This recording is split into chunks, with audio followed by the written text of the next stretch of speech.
اعوذ باللہ من الشیطان الرجیم بسم اللہ الرحمن الرحیم الا بذکر اللہ تطمئن القلوب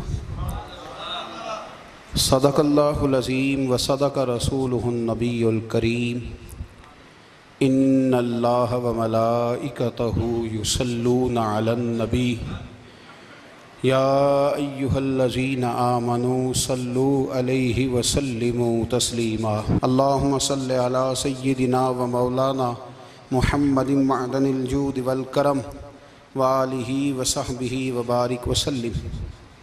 تمام تعریفیں حمد و ثنا اللہ تعالی جل جلالہ کے لیے۔ زاں بعد درود و سلام نبی اکرم نور مجسم شفیع معظم احمد مجتبیٰ جناب حضرت محمد مصطفیٰ صلی اللہ تعالی علیہ وسلم کی ذات والا صفات کے لیے حمد و صلوات کے بعد قرآن مجید نے ارشاد فرمایا الا بذکر اللہ تطمئن القلوب، فرمایا خبردار ہو جاؤ اللہ کے ذکر میں ہی دلوں کا اطمینان ہے، اللہ کے ذکر میں دلوں کا چین ہے۔ لوگ بہت سارا مال، بہت ساری دولت، بہت ساری عقل اور بہت سارا شعور ہونے کے باوجود بے سکون ہیں۔ جس چیز نے زمانے کو تکلیف میں مبتلا کر دیا ہے اور جو چیز ڈھونڈنے سے نہیں ملتی وہ اطمینان ہے، وہ قرار ہے۔ لوگ بھیک مانگتے ہیں، منت کرتے ہیں، دہائی دیتے ہیں کہ کہیں سے سکون کی دولت مل جائے، لیکن وہ میسر نہیں آ رہی۔ بڑے بڑے لوگ ہیں اور میں عرض کر چکا ہوں کہ مالدار بھی ہیں اور عقل مند بھی ہیں، باشعور ہیں، پڑھے لکھے ہیں، پر قلبی سکون، راحت، اطمینان، چین انہیں میسر نہیں آ رہا۔ راتیں جاگ کر گزر جاتی ہیں، دن آزمائش میں بیت جاتا ہے۔ وہ کبھی اس کے لیے ٹھنڈے علاقوں کا سفر کرتے ہیں، کبھی دوستوں کی مجلسوں میں جا کر کے بیٹھتے ہیں، کبھی گھر سے دور اکیلے میں تنہائی میں وقت گزارنے کی کوشش کرتے ہیں، لیکن دولت سکون ناپید ہوتی ہے، میسر نہیں آتی۔ عرش کا رب فرماتا ہے کیوں تو بھٹکتا پھرتا ہے، کیوں دائیں بائیں جاتا ہے، چپ کر کے مسجد آ جا اور لوگوں سے بچ کے تنہائی میں میرا ذکر کر۔ اللہ ملے گا کیا؟ فرمایا اعلیٰ بذکر اللہ تطمئن القلوب، میں تیرے بے چین دل کو چین عطا کر دوں گا۔ وہ تیرا تڑپتا اور پھڑکتا ہوا مزاج، اسے میں سکون کی دولت دوں گا۔ یہ تجھے کہیں اور نہیں ملے گا، یہ میری یاد میں ملے گا۔ یہ چین، قرار، سکون تجھے یہیں میسر آئے گا۔ اطمینان قلبی زندگی کا حسن ہے بھائی، دولت سکون اصل ہے۔ بڑے ٹھنڈے کمرے میں کچھ لوگوں کو نیند نہیں آتی، اور داتا صاحب رحمۃ اللہ علیہ آپ جائیں تو دونوں سڑکوں کے بیچ جو فٹ پاتھ ہے نا، اس پہ بھی کچھ لوگ سوئے ہوتے ہیں۔ ادھر سے بھی گاڑیاں گزرتی ہیں، ادھر سے بھی گاڑیاں گزرتی ہیں، لیکن بس نیند ہے نا، اللہ کا فضل ہے، اس نے دے دی ہے، آنے والوں کو آ گئی ہے۔ اطمینان قلبی۔ میرا معاشرہ بے سکون ہے، بے قرار ہے۔ مجھے کچھ لوگ کہتے ہیں جی میں آج کل بڑا بور ہو رہا ہوں، تو میں کہتا ہوں یار ہمیں تو ٹائم ہی نہیں ملا آج تک بور ہونے کا، نہیں وقت ہی نہیں اتنا میسر آیا۔ کون سا ٹائم نکالے جس میں بندہ بور ہو؟ وہ تو ہے کہ انسان کچھ فارغ ہو، کہیں اس کے پاس گنجائش ہو تو بور بھی ہو لے۔ کیسے بور ہو لیتے ہو؟ یہ کیا ہوتا ہے بور ہونا؟ زندگی میں اتنا وقت ہی کہاں ہے کہ انسان بور ہوتا پھرے اور یہ تصور بناتا پھرے کہ میں بڑی آزمائش میں ہوں تو میں بڑے بور ہو رہا ہوں، تو میں بڑی تکلیف میں ہوں۔ تو وقت بہت زیادہ ہے ہمارے پاس، لایانی کاموں میں ضائع بڑا ہوتا ہے، تو ہم بور ہوتے ہیں، پریشان ہوتے ہیں۔ اللہ فرماتے ہیں یہ جو میری یاد ہے نا، لیکن اس کا بھی ایک طریقہ ہے یاد کا، اس طریقے سے اگر میرے رسول کریم علیہ السلام نے فرمایا اللہ کا ذکر اس طرح کرنا کہ دیکھنے والا تمہیں دیوانہ سمجھے۔ لوگ سمجھیں کہ کوئی مجنون ہے، کوئی جنونی ہے، کوئی پاگل ہے۔ یہاں اللہ تعالیٰ معاف کرے، آپ ذکر کی مجلس چھیڑیں، آپ نعت شریف کی مجلس چھیڑیں تو بہت سارے لوگ پروفیسر بن جاتے ہیں، وہ ساری نہیں ہلاتے، ان کی زبان ہی حرکت میں نہیں آتی۔ حالانکہ رب کریم کا ذکر اس طرح کرو کہ دیکھنے والا تمہیں دیوانہ سمجھے، کہیں اور کھونے کی ضرورت ہی نہیں۔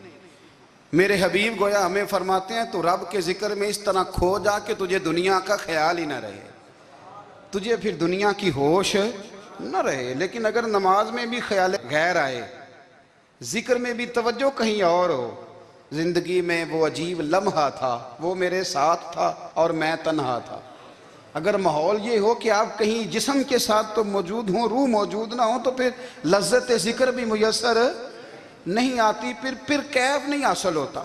یاد رکھیں کہ اس طرح کھو کے رب کی یاد کہاں سے کیف آئے گا؟ الجھ ہی پڑا گئے ہیں۔ وہ مستی، وہ سرور، وہ کیف جو اللہ کے ذکر میں ہوتا تھا، جو کبھی مرشد کامل کے سامنے بیٹھ کر لوگ اللہ اللہ کرتے تھے تو لگتا یہ تھا کہ یہ یہاں ہیں ہی نہیں، یہ تو کہیں اور چلے گئے ہیں، یہاں موجود ہی نہیں۔ لیکن اب وہ موج نہیں، وہ شوق نہیں، وہ درد نہیں، وہ زیر نہیں۔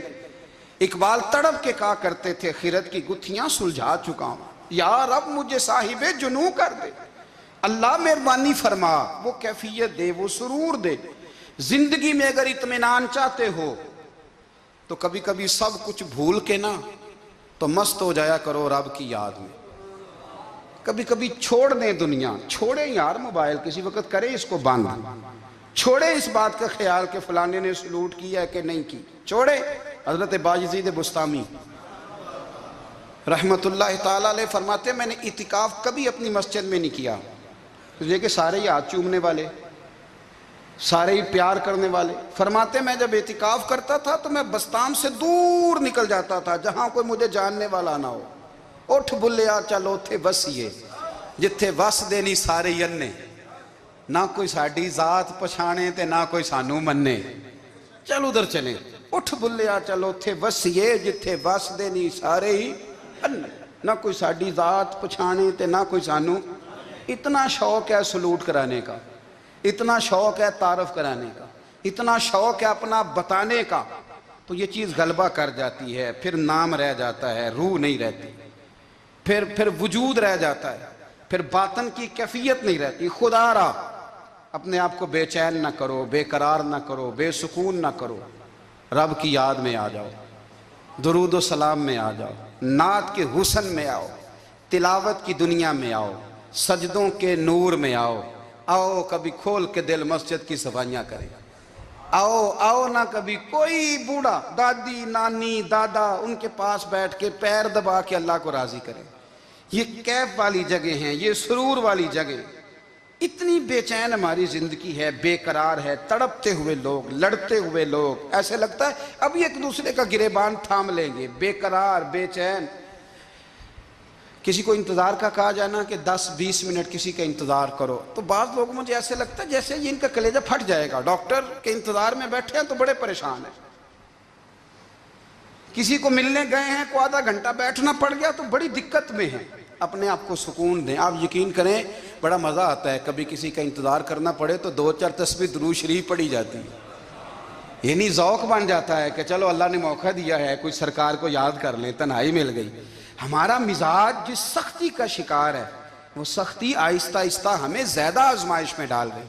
تو میرے بھائی زندگی میں اطمینان حسن ہے، اور وہ سب سے زیادہ اللہ کی یاد میں ملتا ہے، وہ سب سے زیادہ رب کریم کے ذکر میں۔ سب سے زیادہ جو چاہتا ہے نا دل ٹھنڈا رہے، زبان میٹھی رہے، وہ مدینے والے محبوب پہ درود و سلام پڑھا کرے، وہ حضور پہ درود و سلام پڑھا کرے، زبان میٹھی رہے گی۔ میرا ذاتی تجربہ ہے کہ جو آدمی اپنے اخلاق سنوارنا چاہے وہ حضور پہ درود شریف پڑھے، جو اپنے اخلاق سنوارنا چاہے، طبیعت کو ٹھنڈا رکھنا چاہے، وہ درود شریف پڑھے، اس کا دل سکون میں آئے گا۔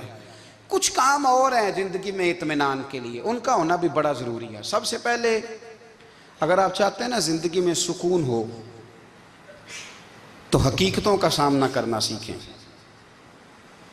آپ جو ہیں وہ رہنا سیکھیں، جو آپ نہیں ہیں وہ بننے کی کوشش نہ کریں۔ حقیقت کا سامنا کرو گے تو زندگی اطمینان میں آ جائے گی۔ ہم نے نا بہانے بنا لیے ہیں، ہیلے بنا لیے، جھوٹ کے سہارے اپنے آپ کو اونچا کر لیا۔ ایک آدمی سے کہا جاتا ہے تو رشوت نہ لے، تو کہتا ہے میں غریبوں سے نہیں لیتا۔ تو میرا سوال یہ ہے کہ امیروں کا حساب لینے کی اللہ نے تیری ڈیوٹی لگائی ہے، تیرے ذمہ لگایا ہے کہ تو امیروں کا حساب کر، تمہیں کیا ضرورت پڑی ہے؟ ہم نا بہانہ کرتے ہیں، رشوت لینے والے کا الگ بہانہ ہے اور سفارش والے کا الگ بہانہ ہے۔ حقیقت کا سامنا کریں، حقیقت کا۔ جو میرے ذمہ داریاں ہیں وہ میں نے پوری کرنی، جو آپ کی ذمہ داریاں ہیں وہ آپ جان نہ چھڑائیں، حقیقت پسند بنیں۔ میرے رسول کریم، پھر پڑھیے درود شریف، صلی اللہ تعالی علیہ وسلم۔ حضور صلی اللہ علیہ وسلم نے فرمایا کہ میری بیٹی سیدہ فاطمہ الزہرا رضی اللہ تعالی عنہا صرف جنتی نہیں، جنتی عورتوں کی سردار ہے۔ لیکن حضور نے یہ بھی فرمایا کہ فاطمہ یہ خیال رکھنا اگر اللہ نے حساب پوچھا تو حساب تم نے خود دینا ہے۔ حقیقت کی طرف توجہ کرائی حضور نے، وہ صرف جنتی نہیں، جنتی عورتوں کی سردار ہیں، پر حقیقت کی جانب توجہ۔ میں حقیقت یہ ہے کہ اگر مالک نے حساب پوچھا تو اس کی تیاری بھی کرنی ہے۔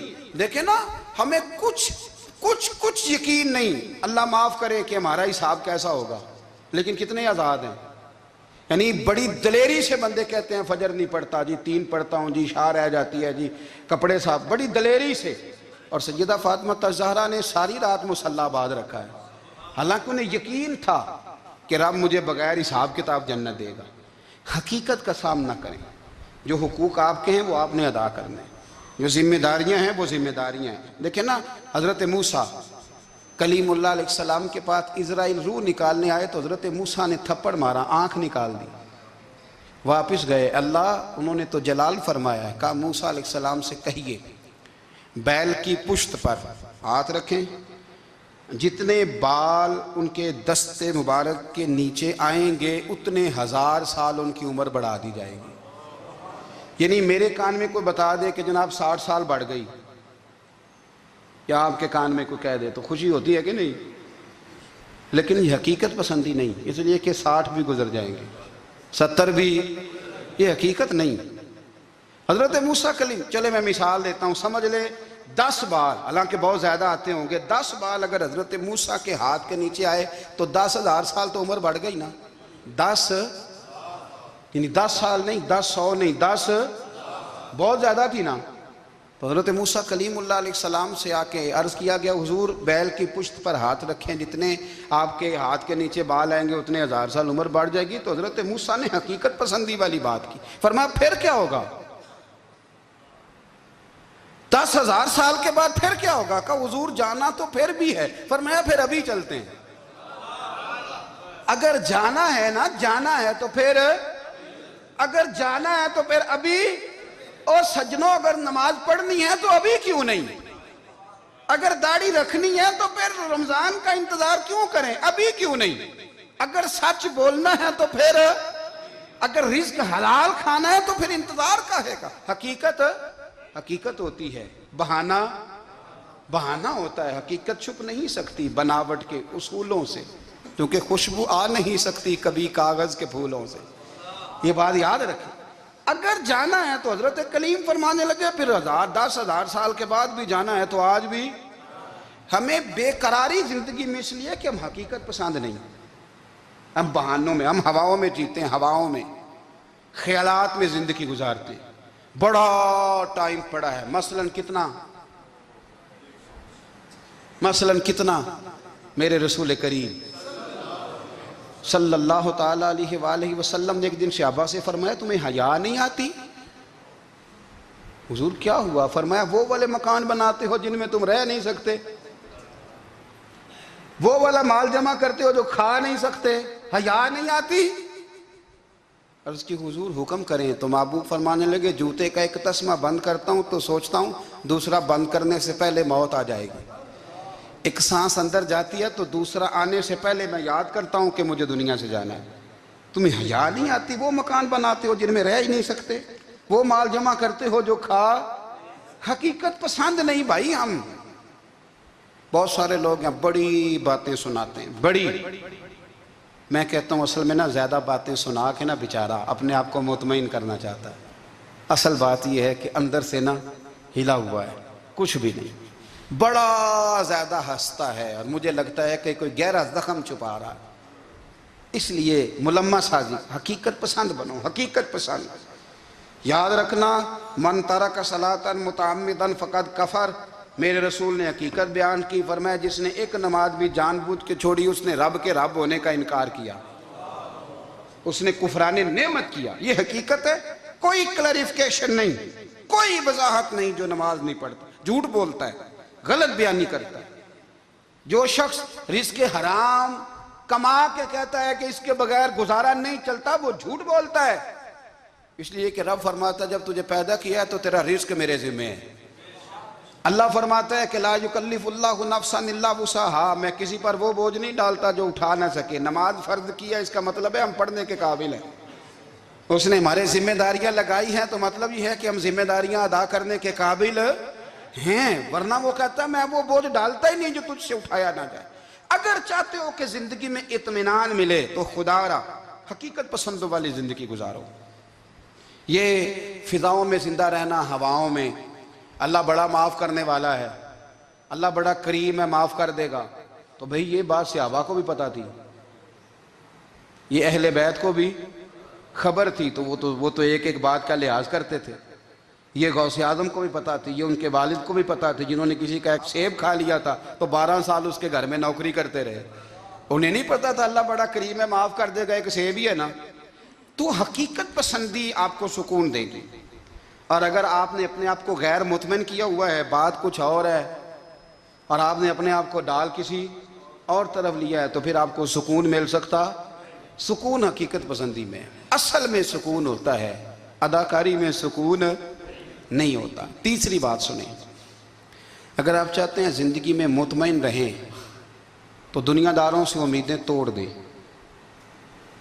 اللہ اور اس کے رسول سے امید وابستہ کریں، اولیاء اللہ سے امیدیں وابستہ کریں، صحابہ اور اہل بیت سے امیدیں، اللہ اور اللہ والوں سے امیدیں، دنیا داروں سے امیدیں۔ آپ کو پتہ ہے دنیا دار کی تباہی کب ہوتی ہے؟ جب انہیں خوش آمدی مل جاتا ہے۔ چودھری کا بیڑا اس وقت غرق ہوتا ہے جب اسے چودھری کہنے والے زیادہ ہو جاتے ہیں۔ سیٹھ صاحب اور نواب صاحب بیچارے تباہ تب ہوتے ہیں بھولے پن میں، جب ان کے دائیں بائیں ریلا ہوتا ہے سیٹھ صاحب کہنے کا، لوگ انہیں کھانا چاہتے ہیں، پیار ان کا نہیں ہوتا، ان کی جیب کا ہوتا ہے، محبت ان سے نہیں ہوتی، ان کی کرسی سے ہوتی ہے، ضروریات کا پیار ہوتا ہے، تباہ کر دیا جاتا ہے۔ ہماری ساری توقعات دنیا داروں سے وابستہ ہو گئی ہیں، ناراض نہ ہونا۔ پیروں نے، مولویوں نے، درویشوں نے، انہوں نے بھی سیٹھ رکھے ہوئے جلسوں کی صدارت کرانے کے لیے، یعنی مذہبی جلسہ ہے، اس میں بہت زبردست پڑھے لکھے صاحب تقوی عالم کا خطاب ہے، اور کی صدارت وہ بندہ کر رہا ہے جس نے عشاء کی نماز بھی نہیں پڑھی، وہ بندہ صدارت کر رہا ہے۔ کیوں؟ اس لیے کہ اس نے لاکھ روپیہ دیا محفل میں۔ خدا را دنیا داروں سے امیدیں چھوڑ دیں، ورنہ آپ کمزور پڑ جائیں گے، آپ کی امیدیں ٹوٹیں گی۔ کتنا کمزور ہے وہ شخص دو چار ہزار کے لیے کسی بندے کی چاپلوسی کرتا ہے، اس کے پیچھے بھاگتا ہے، خوش آمدیں کرتا ہے، تھوڑے سے نوٹوں کے لیے، دکھ سکھ میں کام آئے گا اس کام کے لیے۔ میرے رسول کریم علیہ السلام نے فرمایا جس نے بندوں کو راضی کرتے کرتے رب کو ناراض کر دیا، اس کی دنیا بھی گئی اور آخرت بھی گئی، اور فرمایا جس نے بندوں کی پرواہ نہیں کی، اللہ کو راضی کیا، فرمایا اگر رب راضی ہو گیا تو لوگوں کے دلوں میں بھی محبت پیدا فرما دے گا۔ کیا ضرورت ہے خوش آمد کرنا دنیا داروں کی، سیٹوں کی، نوابوں کی، چاپلو۔ اور میں آپ کو ایک بات بتاؤں، ہوتا پتہ کیا ہے؟ یہ جو حب جا اور حب با ہوتی ہے نا، اس سے پیٹ نہیں بھرتا۔ آپ کو اگر خوش آمد کرنی ہے تو پھر آپ کو ساری زندگی کرنی ہے۔ پھر ان کو بھی پتہ ہوتا ہے کہ تعلق کس بنیاد پر ہے، اس میں کبھی بھی خلوص پیدا نہیں ہوتا۔ آپ بے چین رہتے ہیں، بے قرار رہتے ہیں، آپ کو تکلیف رہتی ہے ہمیشہ۔ کبھی بھی دنیا داروں سے امیدیں وابستہ نہ کریں۔ ایک بات سنیں بڑی شاندار، امام غزالی نے لکھی ہے۔ امام غزالی فرماتے ہیں کہ ہارون الرشید نا حج کر کے واپس آیا بغداد میں، تو کونے میں حضرت بہلول دانا بیٹھے تھے، رش بہت تھا، مجمع بڑا تھا، حضرت بہلول دنا بھی سڑک کے کنارے بیٹھے تھے تو سپاہی کہنے لگے یہاں سے اٹھ جاؤ، فرمانے لگے ہارون رشید کی زمین نہیں، زمین میرے رب کی ہے، میں کیوں اٹھوں؟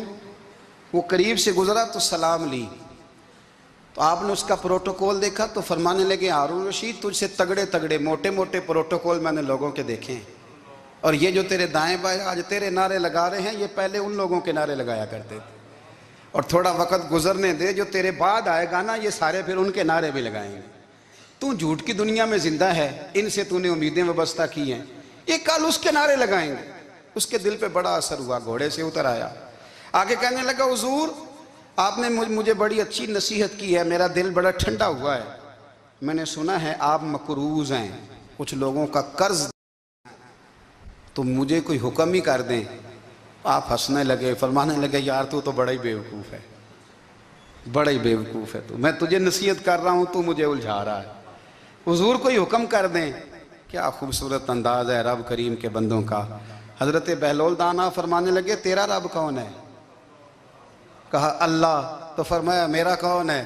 کہا اللہ۔ فرمانے لگے یہ تو نہیں نہ ہو سکتا کہ اللہ ہارون رشید کو دیتا رہے اور بہلول دانا کو بھول ہی جائے، یہ تو نہیں نہ ہو سکتا کہ ہارون رشید کو دیتا رہے اور بہلول دانا کو بھول جائے۔ فرمایا اس کا دل، اس کا ارادہ ہوا، ارادہ قدرت ہوا کہ بہلول مقروض رہنا چاہیے، تو اگر رب مجھے رکھنا چاہتا ہے، دکھ قبول محمد بخشا راضی رہن پیارے، اگر وہ چاہتا ہے میں مقروض رہوں تو میں بھی چاہتا ہوں کہ میں مقروض ہی رہوں، یہ تو نہیں نہ ہو سکتا کہ تجھے دے اور مجھے نہ دے۔ فرمایا میری تجھ سے کوئی امید نہیں، مجھے جب بھی دے گا میرا رب بھی دے گا، اور وہ دے گا تو پھر انشاءاللہ خزانے کھول کے دے گا۔ دنیا داروں سے امیدیں وابستہ کرنا، لوگوں کے پیچھے، یہ چھوڑ دیں، آپ بے چین رہیں گے، بے قرار رہیں گے۔ اللہ والوں سے ضرور امیدیں وابستہ کریں، اس لیے کہ ان کے پاس جو کچھ ہوتا ہے وہ دراصل رب کا ہی ہوتا ہے، لیکن سیٹھوں سے، نوابوں سے، سیاستدانوں سے باز آ جائیں، ہماری بڑی امیدیں وابستہ ہیں۔ میں اکثر کہتا ہوں جتنے پھیرے نوکری کے لیے دنیا دار کے دروازے پہ لگائے ہیں نا، اس سے کم دفعہ مسجد میں نفل پڑے ہوتے تو رب اتنی بڑی مہربانی فرما دیتا۔ تیسری بات یہ یاد رکھیں، اگر سکون لینا چاہتے ہیں نا، اگر سکون لینا چاہتے ہو نا تو لوگوں کو ڈسکس کرنا بند کر دو۔ کس کو اللہ نے کتنے پیسے دیے ہیں وہ جانے اور اللہ جانے، کس کو اللہ نے کتنی گاڑیاں دی ہیں وہ جانے، اور لوگوں کو ڈسکس کرنا جی۔ یعنی میں ایک جگہ بیٹھا تھا تو ایک صاحب گاڑی والا گزرا، گاڑی میں بیٹھ کے، اس کا پڑوسی تھا، کہندے تھا منہ ہے کار والا، میں کہ وہ تے ہے تاں ہی بیٹھا ہے، تو ہن میں کہ سمجھانا سی نا انہوں، میں کہ توں تے میں حساب لائیے بھی ساڈے کول کوئی نہیں، وہ تے ہے، دیکھیں نا اللہ نے اسے دی ہے نا، تو اللہ نے چاہا نا وہ کار میں بیٹھے، تو اس نے پھٹے پہ بیٹھ کے یہ تبصرہ کیا کہ منہ ہے کار والا، میں کہ ابھی وہ تے ہے تاں کار ہے تھے۔ اب مجھے اور تجھے اندازہ لگانا چاہیے کہ ہم کیا یہ بحث ہے، یعنی اللہ کو چاہیے تھا معاذ اللہ کے پہلے تجھ سے پوچھتا کہ اسے کار دینی ہے کہ نہیں، کیا مطلب فضول بحث ہے۔ وہ چیز ہمیں اتنا تنگ کرتی ہے، اتنی تکلیف دیتی ہے کہ آپ یقین کریں سارا دن اسی کو ڈسکس کرتے ہیں، سارا دن اس کے پاس گاڑی ہے، اس کے پاس کار ہے، فلانے کا پیسہ 1 نمبر ہے، فلانے کا 2 نمبر ہے، فلانے کا 6 نمبر ہے، اصل بات کے اندر حسد ہے، اس کو نکالو۔ ایک بات کہنے لگا ہوں، اسے یاد رکھنا، میرے اعلیٰ حضرت رحمۃ اللہ علیہ فرمایا کرتے، حسد کرنے والا بندوں پر اعتراض نہیں کرتا، اللہ پر اعتراض کرتا ہے۔ وہ کہتا ہے اللہ اسے کیوں دیا ہے، اتنا کیوں دیا ہے، معاذ اللہ وہ اللہ کی تقسیم پر اعتراض کرتا ہے۔ حسد کرتے ہو بے چین رہو گے، حسد آپ کے دل کو تڑپا کے رکھ دے گا، چھوڑے۔ اللہ بڑا کریم ہے، جس کو جہاں چاہتا ہے وہاں بٹھا دیتا ہے۔ آپ قطعاً اس بحث میں نہ پڑیں کہ اللہ نے کس کو کتنا دیا ہے، کب دیا ہے، کیوں دیا ہے، وہ بڑا بے نیاز ہے۔ حسد آپ کو تباہ کرے گا۔ دنیا میں پہلا گناہ جو ہوا تھا وہ حسد تھا۔ ابلیس نے حضرت آدم سے حسد کیا، کہنے لگا میں بہتر ہوں، سرداری اس کو مل رہی ہے، یہ تو اللہ کو پتہ ہے نا کس کو دینی ہے۔ اور دنیا میں پہلا قتل حسد کی وجہ سے ہوا، حابیل قابیل کے درمیان حسد کا معاملہ تھا، خاتون کا نکاح اس سے کیوں ہو رہا ہے، مجھ سے ہونا چاہیے۔ حسد تباہی کرتا۔ آپ یقین کریں، یعنی دکاندار کے سامنے دوسری دکان پڑتی ہے اور پریشان ہو جاتا ہے، وہ کہتا ہے میرا کیا بنے گا، لا حول ولا قوت الا باللہ العلی العظیم۔ یعنی تیرا کیا خیال ہے کہ تیرے حصے کی روٹی وہ کھا جائے گا؟ اتنا چھوٹا دل. یعنی تیرا موقف یہ ہے کہ تیرے حصے کا نصیب اس تک چلا جائے گا، یہ تیری خواہش ہے. ایک دوسرے کی کمزوریاں بیان کرنا، اس کا تو مال ہی ناقص ہے جی، اس کے تو پاس ہی کچھ نہیں. یہ تو کمزور لوگوں کا طریقہ ہے. میرے رسول کریم علیہ السلام گزر رہے تھے، پت جھڑ کا موسم تھا، خزاں کا موسم تھا، درختوں کے پتے جھڑ رہے تھے. صحابہ کو ساتھ لے کے حضور گزرے اور ایک درخت کی ٹہنی کو پکڑ کے حضور نے ہلایا. صحابہ فرماتے ہیں کہ چھم چھم اس کے پتے گرے، زمین پر ڈھیر لگ گیا. حضور نے فرمایا دیکھا تم نے کیا ہوا؟ حضور ہاں. فرمایا کتنی تیزی سے پتے جھڑے ہیں، صرف تنا رہ گیا ہے اور خالی ٹہنیاں رہ گئی ہیں، کوئی حسن بچا ہے؟ حضور نہیں. تو نبی کریم فرمانے لگے جو حسد کرتا ہے نا، اس کی نیکیاں بھی اسی طرح جھڑ جاتی ہیں، اسی طرح. اور ایک جگہ حضور فرمانے لگے جس طرح راکھ لکڑی کو آگ کھا جاتی ہے، جس طرح لکڑی کو آگ، جب آگ کھا جائے تو پھر لکڑی کو لکڑی نہیں کہا جاتا، راکھ کہا جاتا ہے، کوئلہ کہا جاتا ہے. اس کی اصل باقی یعنی اسے کھائی جاتی ہے. تو حضور علیہ السلام فرمانے لگے جس طرح آگ لکڑی کو کھا جاتی ہے، فرمایا اسی طرح حسد نیکیوں کو کھا جاتا ہے، نیکیاں رہتی نہیں. حسد کرنے والے کے پاس نیکیاں یعنی ان کی اصل شکل موجود، کبھی بھی حسد نہیں کریں. اللہ کی تقسیم ہے، جس کو چاہے جب چاہے جتنا چاہے عطا کرے. اور چوتھی بات میرے بھائی، کبھی بھی بغض نہ پیدا کریں. بغض والے لوگ بے سکون رہتے ہیں. بہت ساری کمزوریاں ہمارے اندر ہوتی ہیں نا، پھر اللہ ہماری روزی تو نہیں نہ بند فرماتا. یہ تو نہیں کہتا کہ زمین سے نکل جاؤ. اگر یہی والا معاملہ ہو جو ہمارا ہے کہ شادی پہ اس نے میرے ساتھ برا سلوک کیا تھا، اب ساری زندگی بغض رکھنا ہے. اگر یہی معاملہ فرشتے اللہ کی بارگاہ میں کہیں کہ یا اللہ اس نے فلانے دن شراب پی تھی، اب اس کو زمین میں نہیں رہنے دینا، نظام زندگی چلے گا. تو اگر اللہ ہمیں معاف کرتا ہے تو ہم بندوں کو معاف کیوں نہیں کرتے؟ آپ یقین کریں اتنی لمبی عداوتیں، اتنا لمبا حسد، اتنا لمبا بغض، اتنا لمبا. حدیث میں نے پڑھی، میں حیران رہ گیا. میرے نبی کریم علیہ السلام نے فرمایا اپنی بیوی سے کبھی بغض نہ رکھنا. اگر اس کی ایک بات ناپسند ہو تو اسے چھوڑ کے وہ بات دیکھو جو تمہیں پسند ہے. میں اس حدیث کو پڑھ کے سوچنے لگا کہ کیا بیوی کا بھی بغض رکھتے ہیں لوگ؟ اب حضور نے کہا ہے تو اس کا مطلب ہے لوگ بیوی کا بغض بھی رکھتے ہیں. اب اس پر استدلال کر کے مجھے کہنا پڑے گا کہ سسرال والوں کا بغض بھی رکھتے ہیں. کہنا پڑے گا کہ بھائی کے سسرال والوں سے بھی بغض رکھتے. اس حدیث کی روشنی میں سمجھا کہ لوگ بھابھی کا بغض بھی بغض رکھتے ہیں. بغض ورنہ عادتیں تو ہماری بھی کئی بری ہوتی ہیں. اگر عادات ایک وجہ بنے اختلاف کی تو عادتیں تو ہماری بھی کئی بری ہیں، لیکن ہم اپنی بری عادتوں سمیت اپنے آپ سے پیار کرتے ہیں. اور سامنے والے کی ایک بھی عادت بری ہو تو اس سے بغض رکھتے ہیں. بغض نہ پیدا کریں. میرے نبی پاک علیہ السلام نے فرمایا کچھ چیزیں تمہارے دین کو مونڈ ڈالیں گی، تباہ کر دیں گی، کاٹ دیں گی. حضور کون سی؟ فرمایا حسد، تکبر اور بغض. یہ تمہارے دین کو تباہ کر دیں. ہم بے چین اس لیے ہیں کہ ہم نے بہت سارے لوگوں کا بغض پالا ہوا ہے. اور ہر فیلڈ میں سیاستدان نے سیاستدان کا، ذاتیات پر اتر کے بات کرتے ہیں، معزز ترین لوگ، تاجر نے تاجر کا، اللہ ماشاءاللہ بعض جگہ پہ اہل علم بھی ایک دوسرے سے عداوت رکھتے ہیں. خدا را دل رب کریم کے آنے کا ٹھکانہ ہے. یہ صاف ہوگا تو اس میں رب رسول کے جلوے ہوں گے. اگر اس میں عداوت ہو، اس میں بغض ہو، اس میں کینہ ہو، نفاق ہو. سنیں میرے رسول کریم حضرت ابو بکر صدیق رضی اللہ تعالیٰ عنہ کہتے ہیں میں رو ہی پڑا. مکہ فتح ہوا نا تو اکرمہ بن ابو جہل نے پیغام بھیجا کہ میں نا کلمہ پڑھنے کے لیے آ رہا ہوں. بات لمبی ہے، میں موضوع پہ رہنا چاہتا ہوں. کہتے ہیں جب وہ آنے لگا نا تو نبی پاک نے ہم سب کو بلایا. ہم حاضر خدمت ہوئے تو حضور فرمانے لگے کہ اس کے باپ نے نا بڑا ظلم کیا ہے ہمارے ساتھ. ابو جہل نے بڑا ستایا ہے، بڑی تکلیف دی ہے.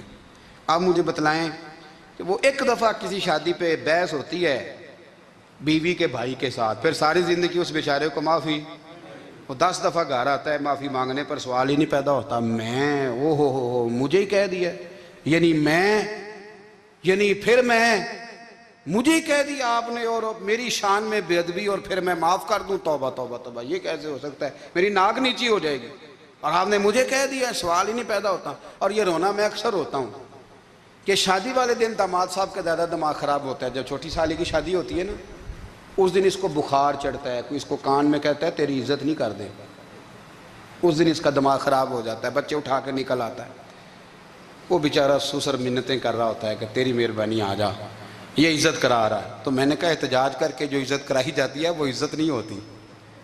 ہاں یہاں مانگ کے عزت لیتے ہیں لوگ، یا احتجاج کی کوئی عزت ہے؟ آپ کے اندر کمالات اتنے ہوں کہ آپ کی عزت کرنے کو دل چاہے، یعنی مزہ آئے، یعنی لطف آئے، یعنی آپ دور بیٹھے ہوں تو کسی کا دل کرے آپ کو اسٹیج پہ بلانے کے لیے۔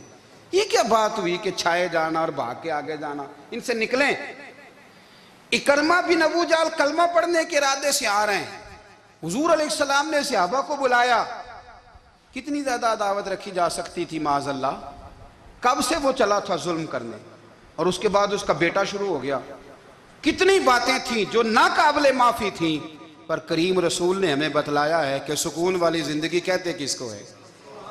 جب سب لوگ جمع ہو گئے تو حضور نے فرمایا بھئی وہ کلمہ پڑھنے آ رہا ہے، اس کے باپ نے ظلم بڑے کیے ہیں، پر میری نصیحت یہ ہے کہ اس کے سامنے اس کے باپ کو برا نہ کہے، خبردار کوئی اس کے سامنے کوئی بات نہ کرے۔ اب وہ کلمہ پڑھنے آ رہا ہے، مطیع ہو کے آ رہا ہے، بان کے آ رہا ہے۔ کہتے ہیں اللہ کے رسول نے نا کافی دیر تک خطبہ دیا، بریفنگ دی، بات سمجھائی۔ جناب صدیق اکبر کہتے ہیں میں رو پڑا۔ ایک صحابی مجھے کہنے لگے تمہیں کیا ہوا؟ تو میں نے کہا میں مصطفیٰ کی رحمت پہ رو رہا ہوں، دیکھو کن کے لیے حضور گراؤنڈ بنا رہے ہیں، دیکھو کن کے لیے حضور تیاری کر رہے ہیں، جنہوں نے ساری زندگی دشمنی کی۔ خدا را یہ اندر سے عداوتیں نکال پھینکو۔ او بھائی اتنا تو لمبا ٹائم ہی کوئی نہیں، اتنا تو وقت ہی کوئی نہیں، اس کو صاف رکھو۔ بندہ کوئی کر بھی گیا تو کوئی حرج نہیں، چنگی مندی سجنا کولوں 100 واری ہو جاندی، یار یاراں دا گلہ نہیں کر دے، اصل پریت یار یاراں دا جڑا گلہ کردا جے یار نہیں جے ہوندا۔ ہاں پکی بات، پکی پیڑی۔ میرا ایک سنگی مجھے آ کے آنے لگا فلانی جگہ بندہ یہ بات کر رہا تھا، میں کہ تو ہوتے ہی سے سوندا سے تم ہی نال ہی سے، میرا تو سجن بات سن ہی نہیں سکتا۔ چنگی مندی سجنا کولوں 100 واری ہو جاندی، یار یاراں دا گلہ نہیں کر دے، اصل پریت جنہ دی۔ ہاں جو بندے پھر ہوتے اس طرح کے، ان کے لیے بھی میاں صاحب نے کہا ہے، ان کے لیے بھی میاں صاحب نے کہا ہے، ان کے لیے بھی آپ نے بات ارشاد فرمائی ہے۔ آپ نے فرمایا چنگا ہویا لڑ نیڑیوں چھٹا، کتے عمر نہیں لنگی ساری، بے قدران دی یاری کولوں توبہ لکھ لکھ باری، او چنگا ہویا لڑ نیڑیوں چھٹا، کتے عمر نہیں لنگی ساری۔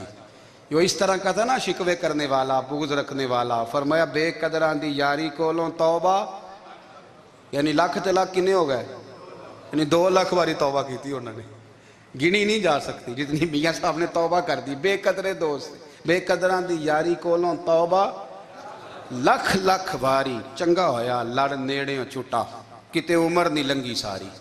تو مہربانی کریں، ایک تو اگر آپ مطمئن رہنا چاہتے ہیں تو کبھی کبھی نا مست ہو کے ذکر الہی کریں، مست ہو، وہ والا ذکر نہیں جس میں آپ موبائل بھی دیکھ رہے ہیں اور کہانیاں بھی۔ میرے سامنے کو بندہ جمعے والے دن یا تقریر کے درمیان تسبیح لے کے بیٹھ جائے تو میں اس سے پوچھتا ہوں تو دو کام ایک ٹائم جی میں پہ کرنا ہے؟ میری بھی بات سن رہے ہو، تسبیح پڑھی تو ممکن ہی نہیں، تسبیح تو تسبیح ہے، جب وہ ہوگی تو پھر کوئی اور کام سوال ہی نہیں پیدا ہو۔ ایک تو ذکر کریں محو ہو، دوسری بات حقیقت کا سامنا کریں۔ آپ اگر مطمئن رہنا چاہتے ہیں تو حقیقت پسند بنیں۔ تیسری بات حسد چھوڑ دیں، دوسروں کو ڈسکس کرنا چھوڑ دیں، آپ یہ دیکھیں کہ اللہ نے مجھے کیا کچھ دیا، اس پہ راضی رہیں۔ اور چوتھی بات عداوت چھوڑ دیں، سینے میں کینہ چھوڑ دیں، آپ کی زندگی مطمئن ہو جائے گی، آپ خوشحال رہیں گے۔ وہ جو آپ لفظ کہتے ہیں نا کہ میں بور ہوں، میں پریشان ہوں، اس سے آپ نکل آئیں گے۔ اللہ ہمیں محبوب کی غلامی میں زندہ رکھے، غلامی میں موت